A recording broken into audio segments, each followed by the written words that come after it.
စိတ်ပြက်စရာကောင်းအချိန်ဆွဲတဲ့အသင်းလိုဝေဖန်ခံရတဲ့အာဆင်နယ်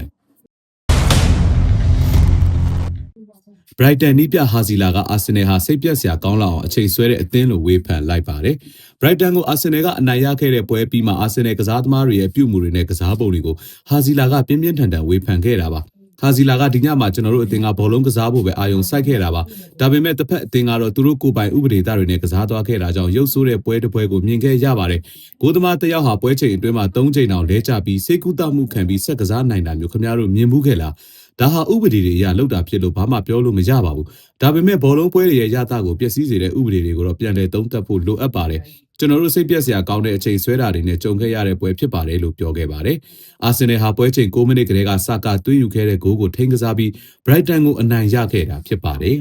။ဘောလုံးပွဲတွေကိုရင်ခုန်ကျင်တဲ့သူတွေအတွက်24နာရီလုံးဝန်ဆောင်မှုအပြည့်ပေးနေတဲ့ Kick-Off Arena Online Service ရှိပါတယ်။ 555 Mix နဲ့ iBet 789တို့အပါအဝင်မိတ်ဆွေတို့နှစ်သက်တဲ့ဘောလုံးနဲ့ပတ်သက်တဲ့ရင်ခုန်စရာဝန်ဆောင်မှုအားလုံးကိုရယူနိုင်ပါတယ်။စိတ်ဝင်စားတယ်ဆိုရင် Viber နံပါတ်